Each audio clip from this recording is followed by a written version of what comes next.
Quero falar hoje sobre o que é conversão, sobre o novo nascimento. Mas antes de falar o que é conversão, eu gostaria de desconstruir um pouco com vocês o que não é conversão. E conversão não é, em primeiro lugar, ser evangélico. Nós vivemos em um país cristão, né? E nessas últimas décadas o grupo de evangélicos, vamos dizer assim, cresceu bastante. Nós somos considerados hoje, eu não sei como é que vai ser esse censo, se vai conseguir fazer o censo esse ano, mas nós somos considerados aí pelo menos 50 milhões aí de evangélicos. É muita gente, né? Cresceu muito o número de evangélicos no Brasil. E tem uma ideia de que ser convertido é se tornar um evangélico. Só que aí a gente tem que parar e pensar um pouquinho. E será se uma pessoa que não é evangélica não pode ser um convertido a Cristo? E aí também eu inverto também. E uma pessoa que é evangélica pode não ser um convertido? Será se realmente se converteu porque é evangélico? Então a gente entende que não necessariamente uma pessoa necessita ser evangélico para ter uma experiência de conversão. Mas conversão também não é concordar com uma mensagem. Tem pessoas que frequentam a igreja, gostam de uma igreja, gostam até do pastor, veste até a camisa do ministério, serve naquele ministério, ele concorda com tudo aquilo que é falado ali, só que não necessariamente isso vai mostrar que realmente uma pessoa ela se converteu a Jesus, se converteu ao Senhor, porque uma pessoa pode participar de uma igreja, de uma religião, vestir uma camisa, concordar com aquilo que está sendo pregado ali e não ter tido uma experiência com o Senhor. Também conversão não é repetir uma oração. Nas últimas, depois do avivamento, né, nas últimas décadas, a gente percebe muito isso, né? Quando uma pessoa vai pregar uma mensagem evangelística, naturalmente, muitos desses pregadores falam, ó, quem quer aceitar Jesus aqui? Eu mesmo já fiz isso bastante, né? Quem quer aceitar Jesus? Aí a pessoa levanta uma das mãos ou as duas e a gente diz assim, olha, então, repete uma oração comigo. Não necessariamente que repetir uma oração seja errado, de maneira nenhuma. A gente pode fazer até porque a pessoa não tem experiência com Deus e não sabe nem como orar. Mas será se repetir uma oração de confissão de pecado, de aceitar Jesus como seu Senhor e Salvador, realmente vai demonstrar que uma pessoa é convertida, ela realmente se converteu? Eu lembro, lá na Bahia, o pastor Gildásio foi um dos pastores maravilhosos que tive, né, ao longo da minha vida.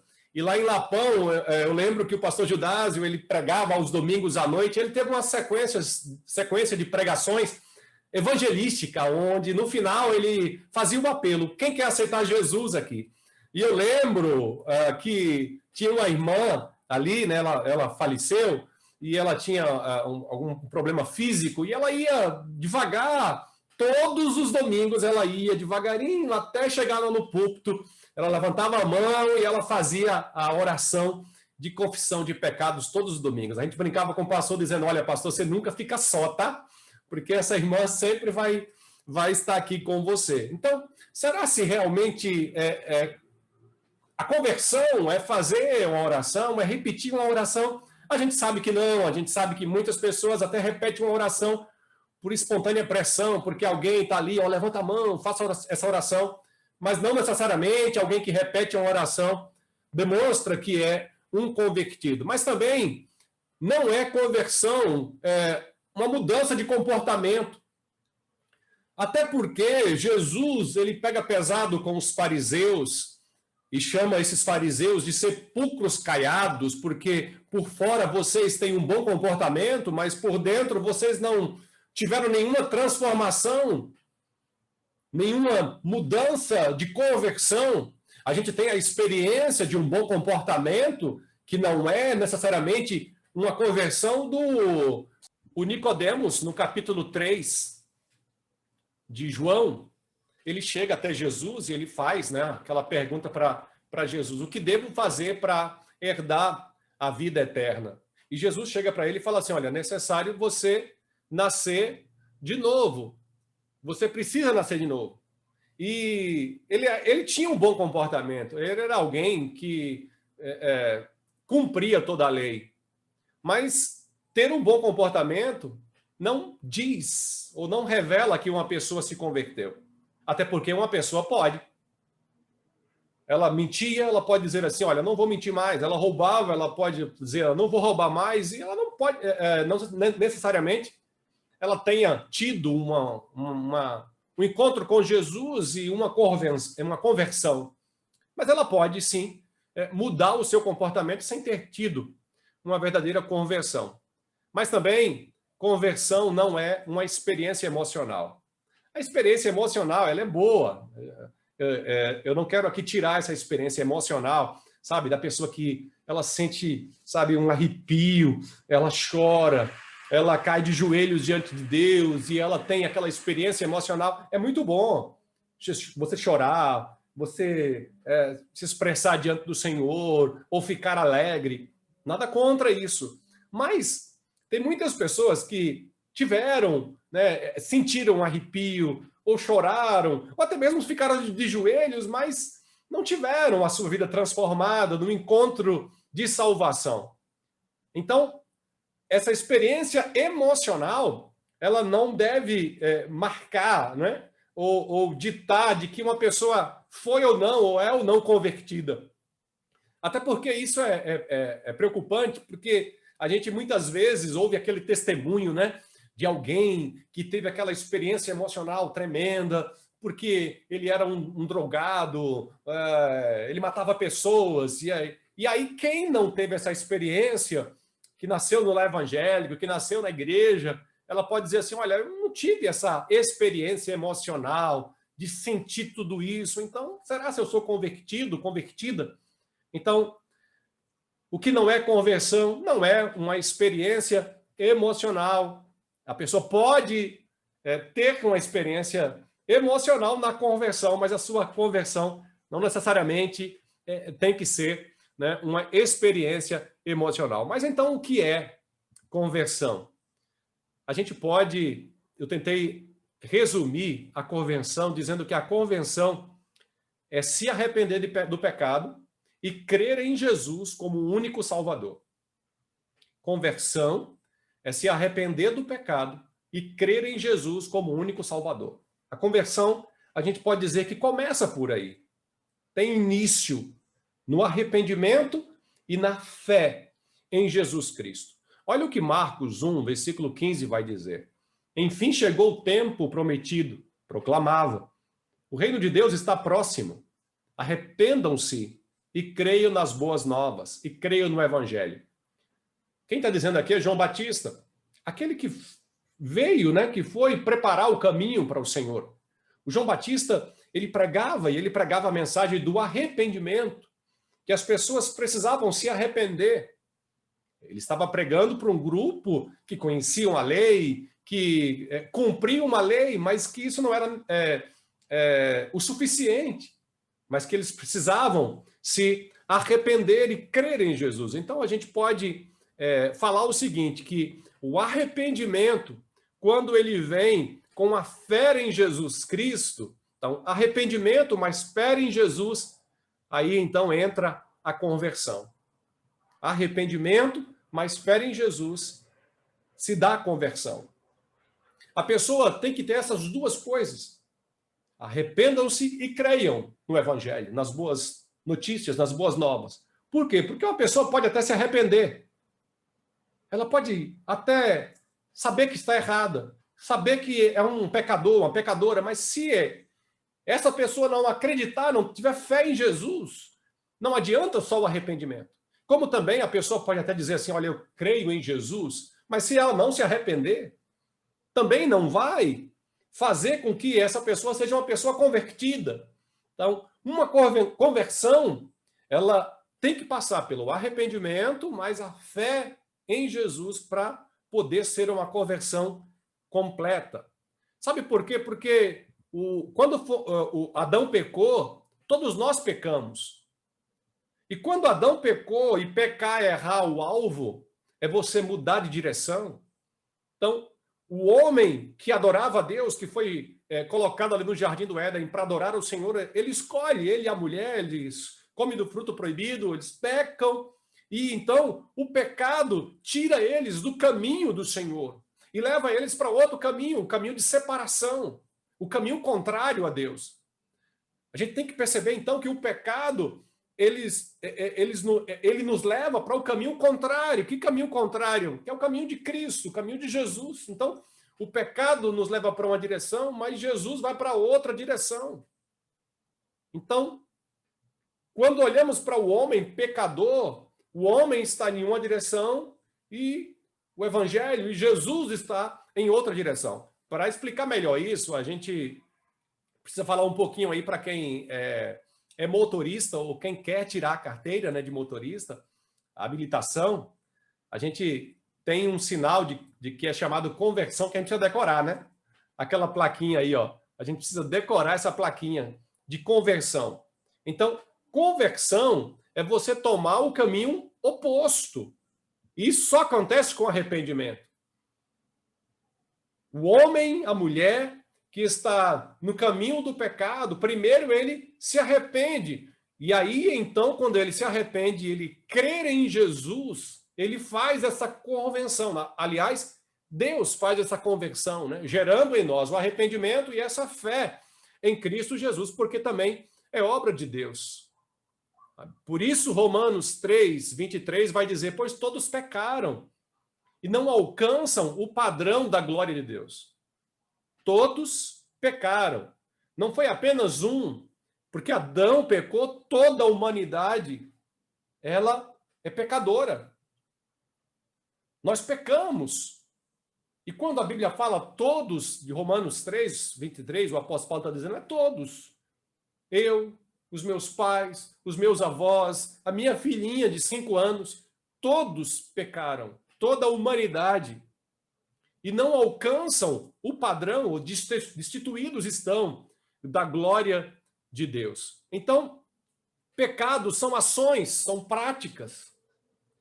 A gente pode dizer que pecado é tudo aquilo que nós fazemos, praticamos, que desagrada a Deus.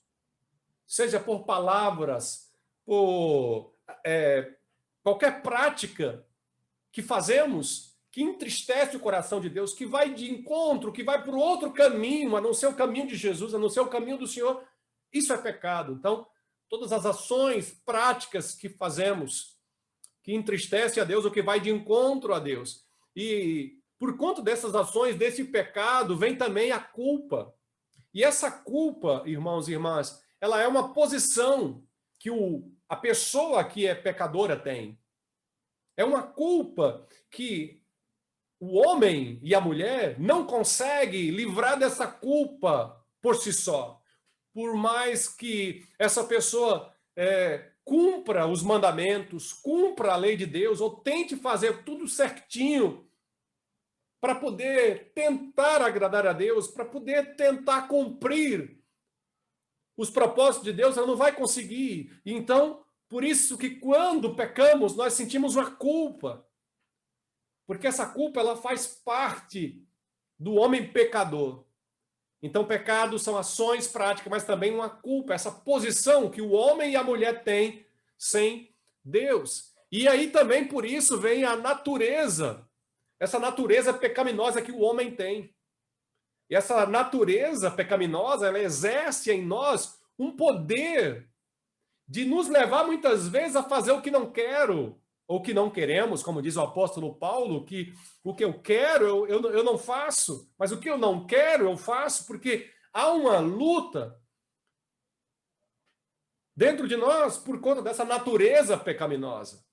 Então, práticas, a culpa, né, que é a posição, a natureza, né, que é esse poder que exerce no homem e na mulher, que são, né, que tem essa natureza do pecado. Por isso, Romanos 3, 23, o apóstolo Paulo diz, como lemos, pois todos pecaram e não alcançam o padrão da glória de Deus.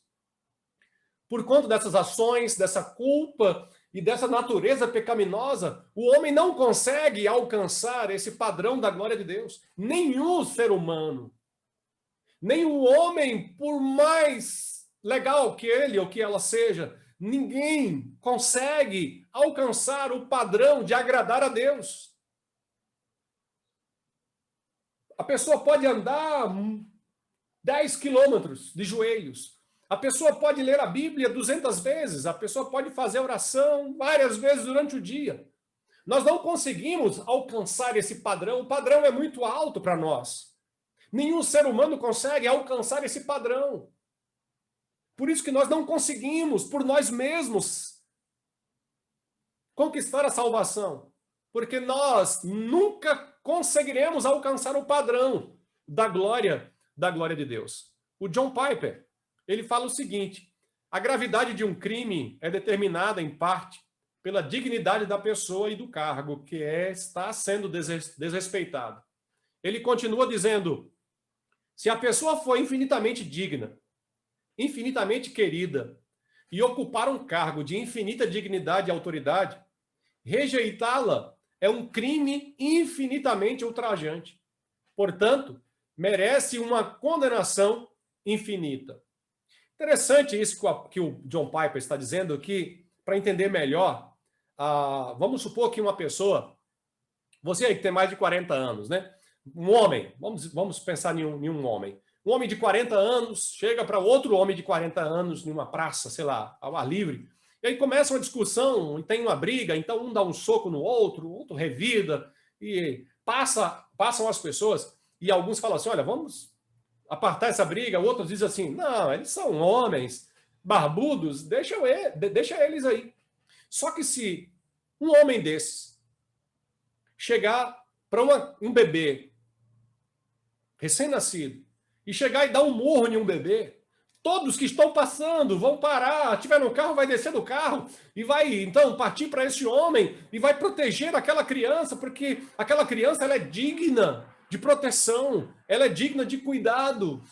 Então, qualquer pessoa que ver, mas não é o mesmo homem, não é o mesmo soco, mas a pessoa que está sendo agora ali, que está recebendo essa afronta, né? Esse soco é um bebê que merece todos os cuidados, assim como nós protegemos, né? E precisamos proteger as grávidas nas filas, os idosos, um bebê, ele precisa de todos os cuidados. Então é diferente quando uma pessoa de 40 anos dá um soco em um outro homem de 40 anos e este homem de 40 anos dá um soco no bebê.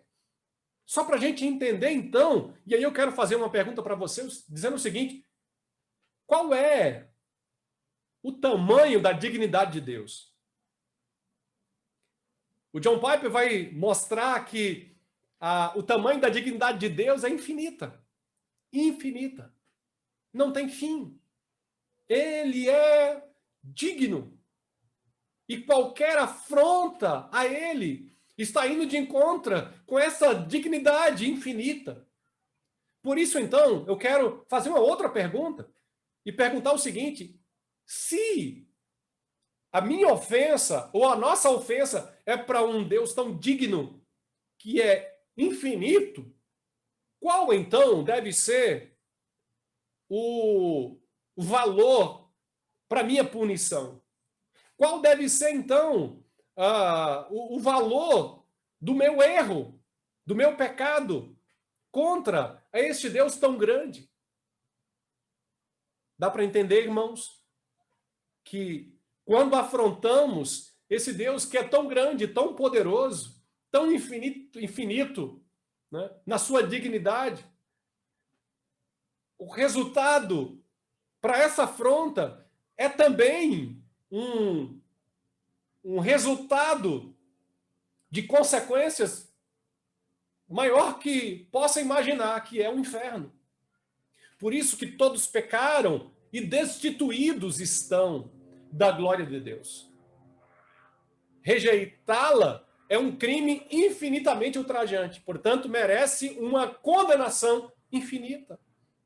Quando nós pecamos contra Deus, por causa da nossa natureza pecaminosa, o homem, ele então tem uma punição, né, e merece uma condenação infinita. Por isso, que o homem sem Deus, ele está perdido. Romanos continua no versículo 23 e 24, capítulo 3, pois todos pecaram e não alcançam o padrão da glória de Deus. Mas, glória a Deus, graças a Deus por esse mais aí, né? Mas ele, em sua graça, ele quem? Jesus nos declara justos, né? Deus nos declara justos por meio de Cristo Jesus, que nos resgatou do castigo por nossos pecados. Como eu estou falando, merecíamos o inferno por afrontar um Deus que é tão santo, tão digno, tão infinito no seu poder e amor, na sua dignidade. Merecíamos o inferno, mas graças a Deus, que Deus, por conta do seu amor, tão grande amor, e por conta da sua graça, que é favor imerecido, ele nos declara justos. Mas justos em nós mesmos? Não, porque não temos nada para alcançar esse padrão da glória de Deus.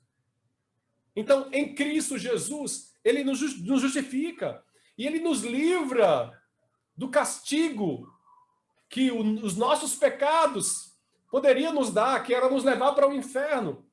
Então, Deus nos livra do inferno, dessa condenação eterna, por causa de Cristo Jesus. Porque Cristo, ele é o sacrifício.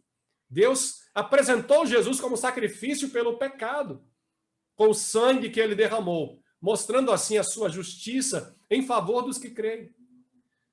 Meus irmãos e irmãs, só existia uma pessoa que poderia conseguir esse padrão. Só existiu uma pessoa, e só existia na época, uma pessoa que poderia pagar essa dívida, que é Jesus Cristo. Nenhum ser humano, morrendo na cruz ou de qualquer outra forma, dando a sua vida, poderia sequer pagar essa dívida. Porque somos pecadores, todos pecaram. Mas existiu um sem pecado, glória a Deus, aleluia, que é Jesus. Deus então manda o seu filho, que não tinha pecado, justo, como sacrifício por nossos pecados.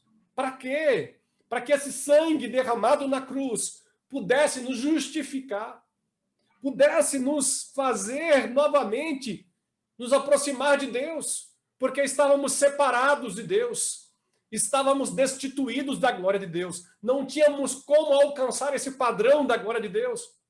Então, Jesus não veio apenas, sabe, morrer na cruz por nada. Não.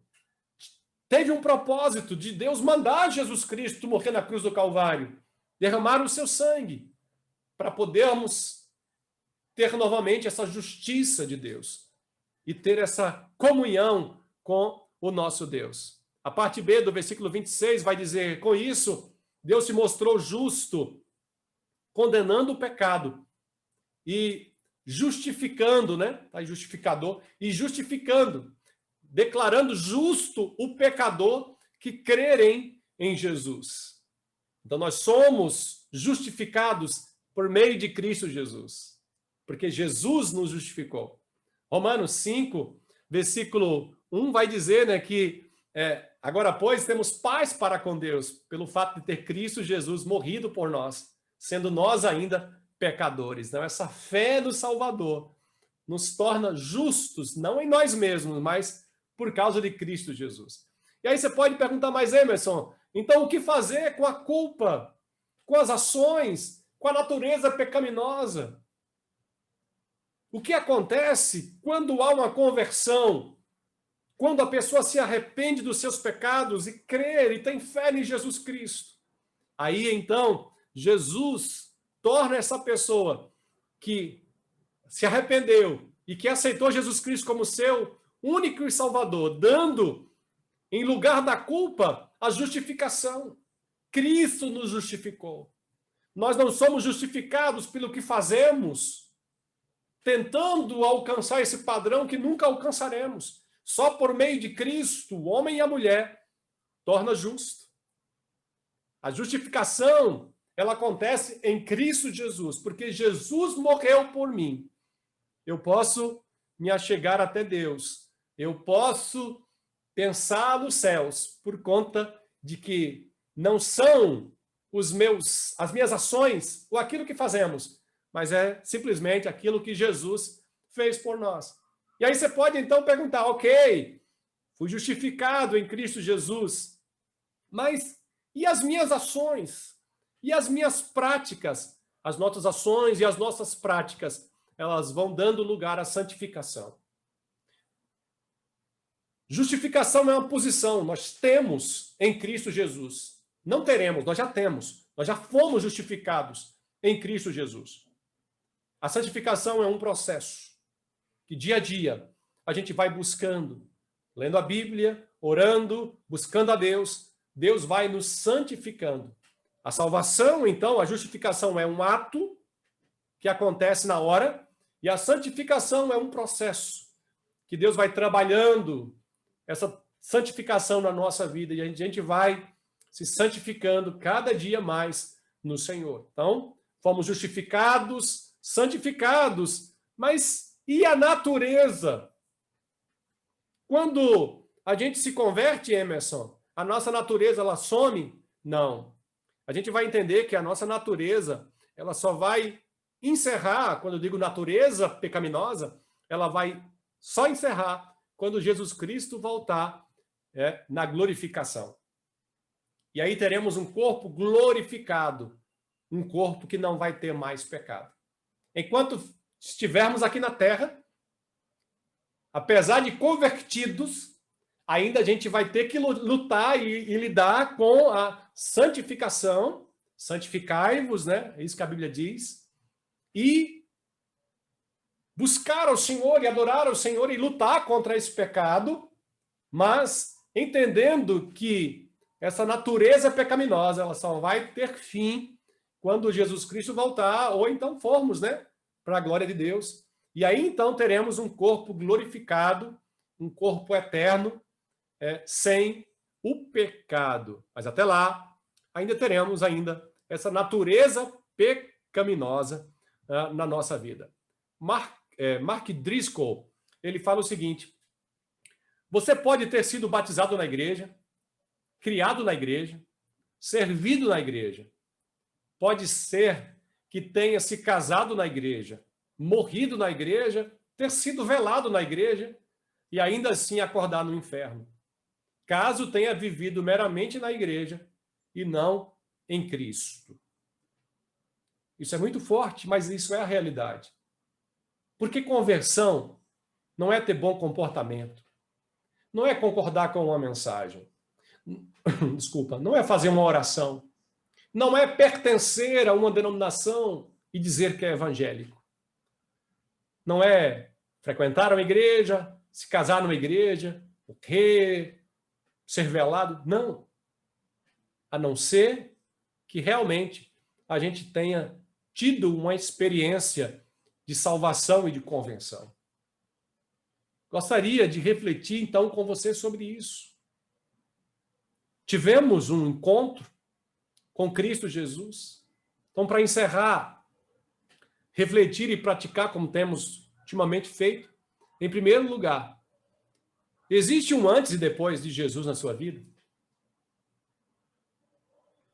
A história na nossa vida, né? Assim como a história que é dividida antes e depois de Cristo, a nossa vida também, ela precisa ser dividida em um antes e depois de Cristo. O próprio apóstolo Paulo, ele vai dizer, dando o seu testemunho, dizendo, olha, antes eu era assim, mas Jesus encontrou comigo e eu tive a minha vida transformada. Agora, né, eu sou uma pessoa transformada em Cristo Jesus. Aí você pode falar assim, mas eu nunca tive uma experiência tão tremenda, mas conversão não é uma experiência emocional. Mas você precisa entender, tem que ter, ou tem que ter tido um antes e depois na vida da pessoa que teve uma experiência com o Senhor Jesus. Se não teve esse momento do antes e depois, a gente precisa repensar. Realmente eu tive um encontro com Cristo? Realmente eu sou um convertido, uma convertida? Ou apenas frequento uma igreja, tem um nome de evangélico, faço uma oração? Segundo lugar, você realmente tem um relacionamento pessoal com Jesus? Relacionamento com Cristo? De andar com Cristo, de viver com Cristo não um religioso ou uma religiosa. Quando Jesus chega para Nicodemos e diz, olha, você tem uma experiência religiosa, mas o que você precisa entender é que você precisa ter um relacionamento. Você precisa nascer de novo, ter um encontro realmente com Cristo e ter um relacionamento com o Senhor. Conversão é termos um relacionamento com Cristo e não com a religiosidade. E por último, o que te impede de se arrepender e crer em Jesus hoje? Meu irmão, minha irmã, ou quem sabe você depois, se esse vídeo for postado, está me ouvindo aí pelas redes sociais, o que te impede de você se arrepender e crer em Jesus? Lembre-se que a conversão, ela acontece quando nos arrependemos e cremos em Jesus como nosso único e suficiente Salvador. Que nós possamos ter esse encontro com o Senhor. Se você já teve esse encontro com Jesus e já é uma pessoa convertida, busque a santificação, se santifique cada dia mais. E se você ainda não teve um encontro com o Senhor Jesus, entregue seu coração hoje para Cristo. Eu não estou falando de uma experiência religiosa, de participar de uma igreja, não, mas uma experiência com Cristo, de ter um relacionamento com o Senhor Jesus. Vamos orar?